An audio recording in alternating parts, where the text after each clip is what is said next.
Most people assume Christianity has been a world religion for 2,000 years, since the Roman Empire or the Crusades. The honest historical answer, about 200 years, and the very idea of a world religion was invented barely a century ago by the same Western powers colonizing the globe. Christianity's late globalization and the invented nature of the category, those are the two stories this video unpacks. To understand, we start with the term most people never question, world religion.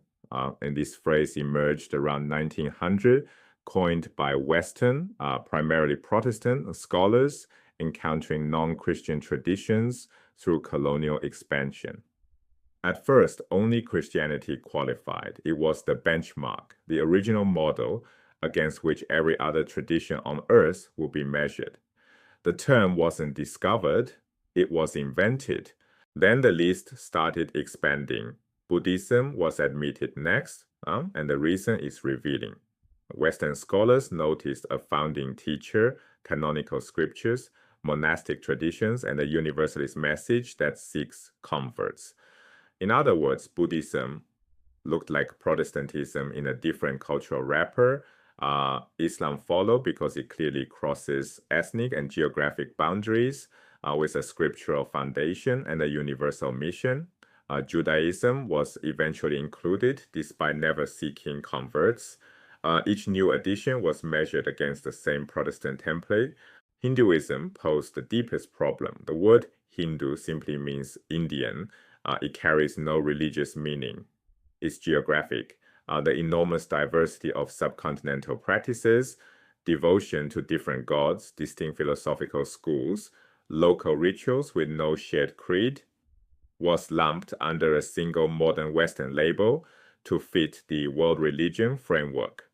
Hinduism was constructed as a unified religion in the 20th century, then added to the list.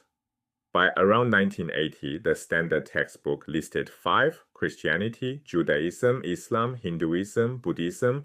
World religion is a modern invention. Christianity's geographic footprint tells the next part of the story. Around 500 CE, Christianity was confined almost entirely to Europe, with small pockets in the Near East and North Africa. Jump forward 1,000 years to 1600, the picture barely changes.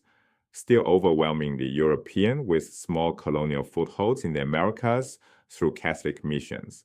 Even today, secular Europeans treat Christianity as core to European identity. Resistance to Turkey's EU admission partly reflects the deep assumption that a non-Christian nation cannot be truly European. The real transformation came in the 19th century. Protestant missionaries from England and North America fanned out to China, Japan, and sub-Saharan Africa. This, not the Roman Empire, not the Crusades, not the medieval church, is the moment Christianity starts to look genuinely global. By 1900, it had a visible presence across multiple continents for the first time in its 2,000-year history. For most of that history, calling it a world religion would have been a stretch. Christianity was confined to Europe for most of its history. That raises an older puzzle, the forces behind its early growth within the Roman Empire before it had any state backing. One popular theory: early Christians opposed abortion, contraception, and infant exposure, the Greco-Roman practice of abandoning unwanted newborns. This pro-family stance may have boosted population growth relative to pagans, but Christianity also embraced widespread celibacy and monasticism, the practice of withdrawing from ordinary life for religious devotion. That cuts directly against the pro-family narrative. The historical record holds a genuine tension. Yale historian Ramsay McMullen offers a different explanation. He argues early Christians attracted converts by claiming to be better healers and exorcists than Asclepius, the Greek god of healing, worshipped in temples across the Roman world, where people saw cures for every ailment. This wasn't abstract theology. 2nd and 3rd century sources show Christians explicitly making this pitch. Our God heals more effectively than yours. McMullen frames early Christian growth as a competitive marketplace of supernatural power. Converts chose Christianity not for doctrine alone, but for demonstrated results.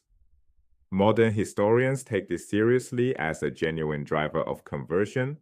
This brings us back to where we started. The same Protestant lens that classified world religions also shaped how we tell the story of Christianity's growth. The criteria were never neutral: emphasis on belief over practice, scriptural authority, individual conversion, universalist mission. Traditions that didn't fit this mold, African religions, polytheistic traditions, Confucianism, were excluded or debated endlessly. The category of world religion tells us as much about the classifiers as about the classified. The story of Christianity as a world religion is really three stories layered on top of each other. First, a category invented around 1900 by Western scholars projecting Protestant norms onto global religious diversity. Second, a religion that was geographically European for most of its history and went global through colonialism and 19th century missions, not through some inherent universality. Third, an early movement whose growth in the Roman world may owe as much to exorcism and healing as to theology or family values. The next time someone calls Christianity a world religion, the critical follow-up is straightforward. World religion, since when, and according to whose criteria?